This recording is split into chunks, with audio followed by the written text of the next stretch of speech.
Hello and welcome to The Last Word. How credible is all the talk of a federal front, or could it fall apart over issues of membership and leadership? But if it happens, will it ensure a hung parliament that leads to weak and unstable governments? That's with BJD MP Jay Panda, TMC MP Sougata Roy, JDU MP Ali Anwar and the opinion editor of the Indian Express, Vandita Mishra. Sougata Roy, let me start with a simple question. Why is Mamata Banerjee so keen on a federal front?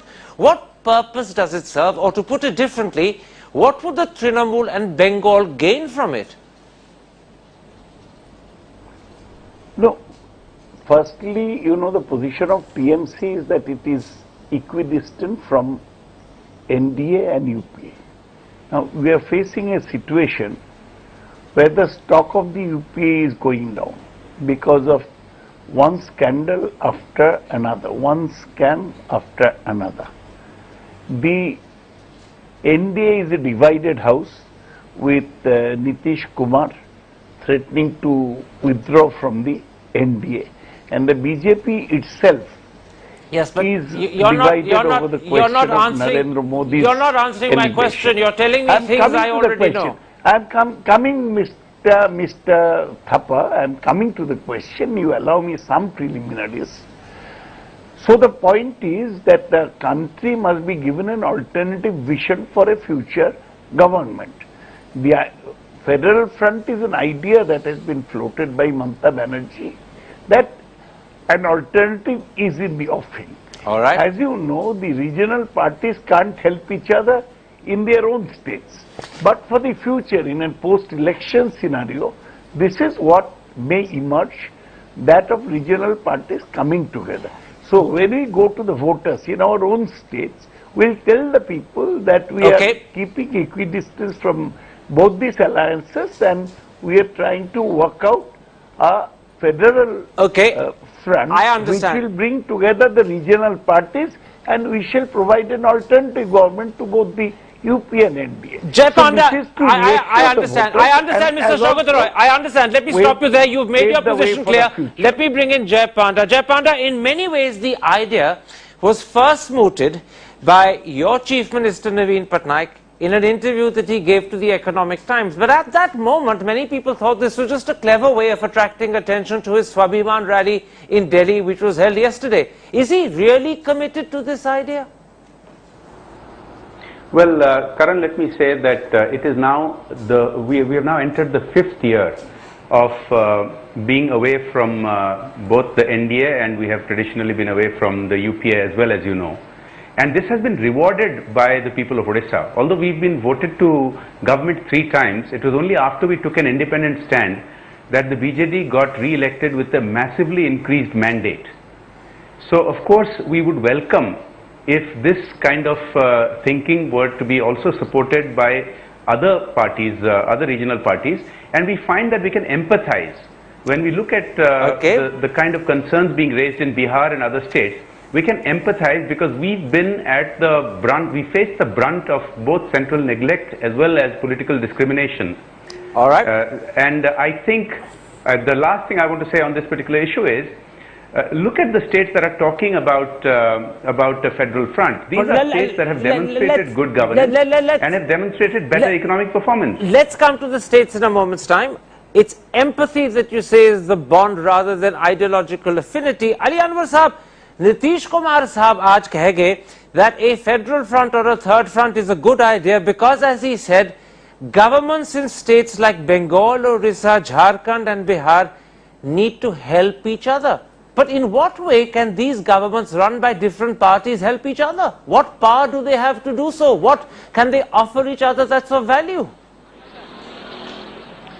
देखिए, थापर साहब एक historical background भी है इसका, और एक राज्य रहे हैं, ये तीनों आज जो 3 राज्य हैं एक राज्य के हिस्सा रहे हैं, और तीनों राज्यों का एक तरह से औपनिवेशिक शोषण हुआ है।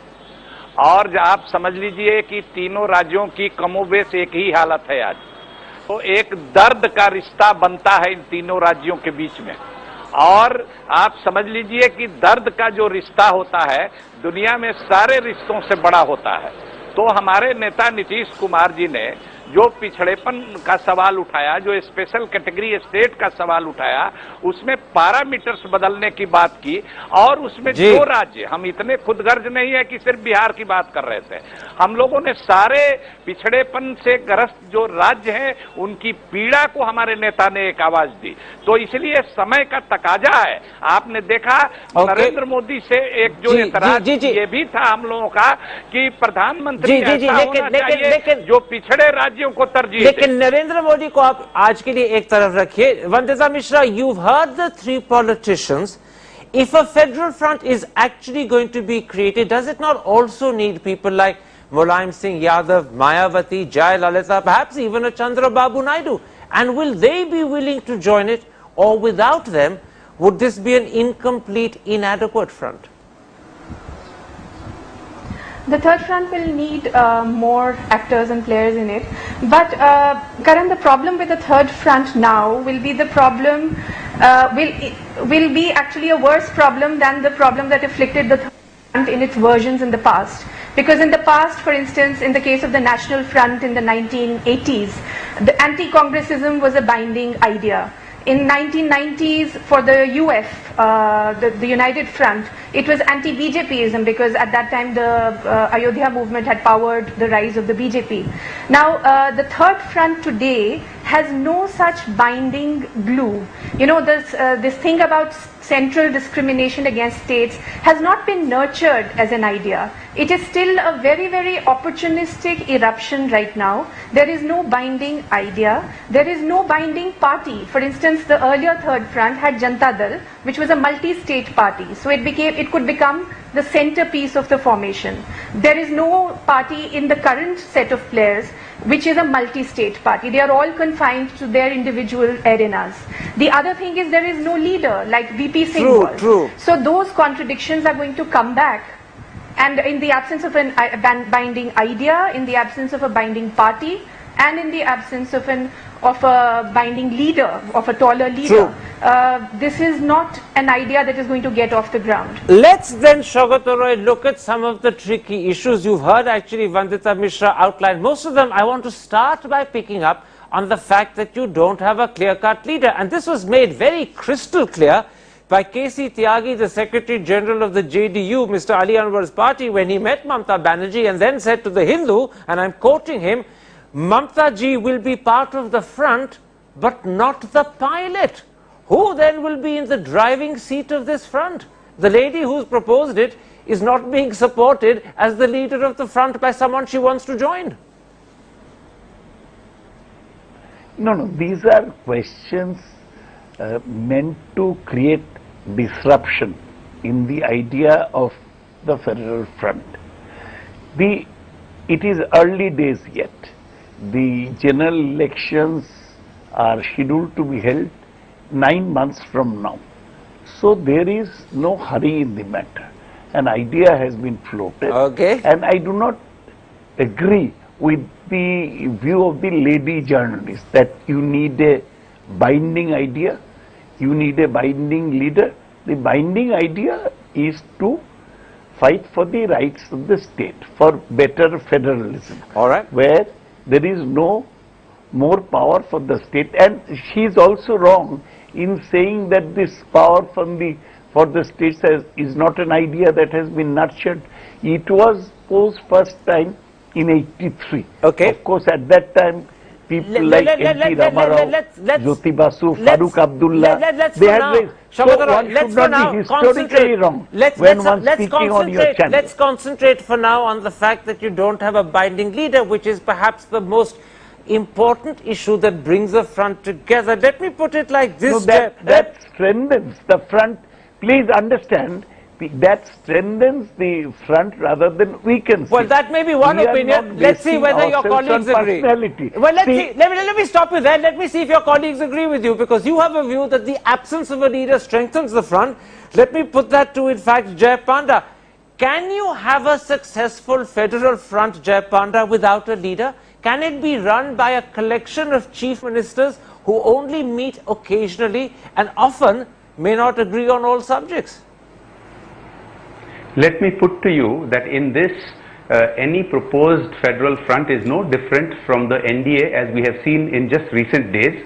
Neither is it any different from the UPA, where though the Prime Minister has completed many years, it's not under his own steam, and there are always questions you're as to who emulating would the succeed worst him. of those two, not the best. No, I'm saying, no, let me point out something. The country today, for the last 24 years, every government has been a coalition government, and certain leaders throughout the country have learned better how to manage coalitions and are better connected to the grassroots. They know that they need to coordinate. This is a lesson that has not been learned very well at Delhi. And I think this is where an alternative can do better. But I also want to make a quick point.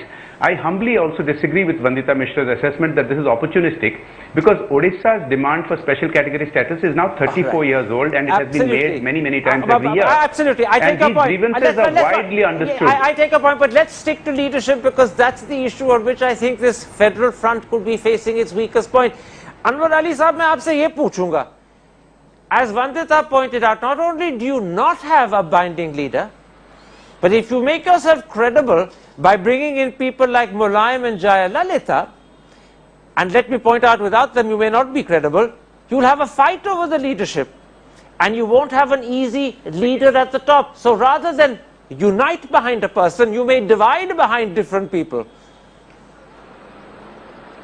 नहीं, देखिए, हम लोग जो पिछड़े राज्य हैं उनको एकजुट होने की बात कर रहे हैं, और वो एकजुट होंगे तो दुनिया की नजर में भले वो कमजोर हों, लेकिन दरअसल ताकत उनमें सबसे ज्यादा होती है, इसलिए कि वो अपने अधिकार से वंचित किए गए हैं, उनको मार्जिनलाइज किया गया है, तो इसलिए वो सबसे मजबूत होते हैं. तो वो अगर एकजुट होंगे तो और बहुत सारे फोर्सेज आएंगे, उनको ज्वाइन करेंगे. नाम चाहे जो हो, थर्ड फ्रंट रखिए, फेडरल फ्रंट रखिए, नाम में बहुत फर्क नहीं पड़ता है. बात यह है कि जब पिछड़े राज्यों की तरक्की होगी तभी इस देश की भी तरक्की होगी. चलिए ठीक है, मैं आपकी बात मानता हूं, दबाव बना. लेकिन let me go back to Vandita Mishra. Vandita Mishra, on that critical point that you made, and I'm emphasizing the leadership issue more than even the absence of a binding sentiment or ideology, you actually have a collection who may be coming together opportunistically, but they're doing it because each of them wants to find a way of getting to the top. Jayalalitha does, Mamta does, Nitish does, arguably perhaps even Naveen Patnaik does. Can they therefore subordinate themselves to someone else's leadership? Because they've got used to being chief ministers in their own states in their own right. No, that's where the binding idea comes in, because you have different agendas coming on board, and I think because it accommodates so many different agendas, so many different interests and concerns, the third front is actually a very exciting space. But it is by its very nature an unbounded space, and its search for fixity, for a fixed address, is probably misguided. You just have to, if we are talking of history, then we should look at also the history of the earlier third fronts. Each of them required the support of either the BJP or the Congress to rule. So if you are not going to look for a fixity and a role in government, I think it's a very exciting space. It's an unbounded, fluid, moving space where different players can come and leave according to the compulsions of the moment. You make it sound very much like the revolving door of politics, which brings you entry when you want it and a chance to exit just as swiftly when you don't, but it's not a certain place to be in. Let's take a break. Diverse polity, yeah. Let's take a break at that point and come back and ask, what impact would a third front or a federal front, assuming it comes into being and assuming it can unite behind a leadership or even a single leader, what impact will it have on Indian politics? That's in a moment's time. See you after the break.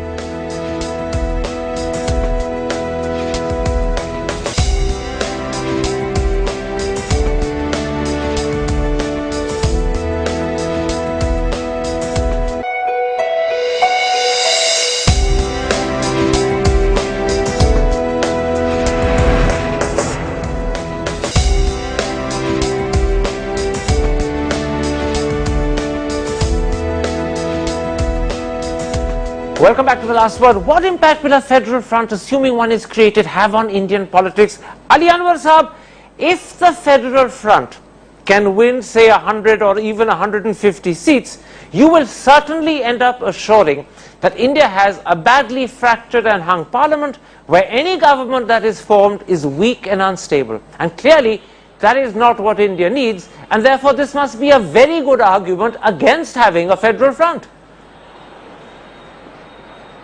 देखिए, हमने थापर साहब कहा ना कि जो हक बात होती है उसमें दैवी ताकत होती है। हम लोग मुसलमान लोग गैबी मदद कहते हैं उसको।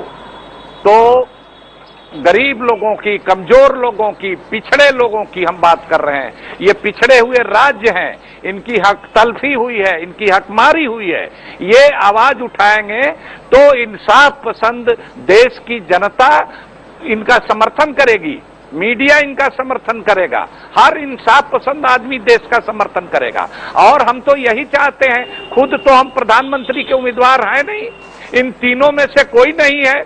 हम लोग चाहते हैं कि ऐसा प्रधानमंत्री बने जो पिछड़े राज्यों को तरजीह दे, जो आगे बढ़े हुए राज्य हैं उनको तो आगे बढ़े हुए हैं आज, लेकिन जो पिछड़े राज्य हैं वो आगे बढ़ेंगे तभी ये देश भी आगे बढ़ेगा। All right, that sounds to many people more like hope rather than some form of experience. But Jayapanda, some people are talking of what they call a coalition of coalitions. But would the Federal Front find it easier to ally with the NDA or the UPA? For example, Naveen Patnaik, your Chief Minister, and Mamata Banerjee see Congress as their main opponent, and arguably you might find it easier to ally with the BJP. Nitish, having just broken with the BJP, couldn't possibly go back to the BJP. So, when it comes to this concept of coalition of coalitions, could the front fall apart over whether you ally with NDA or UPA? Let me give you three very quick responses to that. First of all, let's not get ahead of ourselves. This is only an idea at an early stage, but we should not dismiss this idea because the people proposing it are very accomplished leaders with very successful track records, so it should not be dismissed. Number two, if such a front were to actually come about, its weaknesses would be no worse than either the UPAs or the NDAs, and its strengths would be considerably more. And thirdly, if, in terms of talking about an alliance of alliances, again I wish to reiterate, we have taken a stand for the last 5 years that we are equidistant from both the Congress and the BJP, and I don't think there is any scope for further interpretation or speculation at this point. You know, it's very interesting, Mr. Saugata Roy, that you suddenly had from Jayapanda 3 ifs. 3 ifs suggest to me great uncertainty about whether this Federal Front can ever come into being. But what worries people about the Federal Front, and Vandita Mishra was hinting at it in her earlier answers, is that people, when they think of a Federal Front or the Third Front, think of the United Front. And most people remember that as a very troubled, unhappy period in our history. How can you assure people you're not going back to one of the worst aspects of the past? The point is, we have had an NDA government for almost 6 years, a UPA government for 9 years now. Now, not everything has been hunky-dory during these two regimes. There is a new experiment that ought to be tried out on the Indian scene. You know, one channel, they did a survey. They said that the non-NDA, non-UPA parties may get altogether around 232 seats. But that's just an assessment. In such a situation, you will find that both NDA and UPA will not be able to challenge the majority of this party, because to bring down such a government, UPA and NDA will have to act together, which by their basic contradiction they cannot. I am reminding of Narasimha Rao's 5 years regime. Congress had only 232 seats at that time, but nobody. It was a single party, you forget that had, but remember, but you're forgetting one thing, Mr. Roy, it was a single party that had. You forget that that was in a minority. But it was a single party with 232 seats, not a agglomeration of 7 parties. Third Front can get around the same number of seats. It is possible to provide a stable government because of the inherent contradictions of Indian politics. All right, let me bring it. Let me bring it. Please. Let me bring in Ms. Mishra, because in a sense I want to give her the last word. You've heard Vandita the three politicians dismissed the criticisms I made of the possibility that this third front could be a very bad idea for Indian politics. Let me put to you a sort of reverse Victor Hugo. Is this an idea whose time definitely hasn't come? I think it is an idea whose time has come, but the difficulties of the idea remain. They have not been diminished. If you look at its previous avatars, the same kind of contradictions and challenges that they faced and fell by, those contradictions and challenges, if anything, have grown. So I don't think the idea of a third front is a bad idea. I think it's an exciting idea, it's a challenging idea for the polity.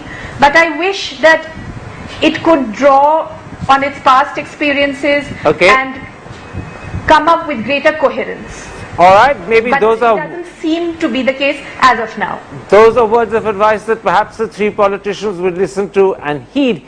The third front, as you heard Vandita Mishra say, probably everyone would agree is an exciting idea, but like all exciting ideas, it's as challenging as it is risky. We'll only know in months and weeks ahead whether it actually comes to be. But it clearly suggests that Indian politics is in for an exciting time. My thanks to all four of my guests for watching and joining the show tonight. And if you have been, thanks for watching. Goodbye, good night.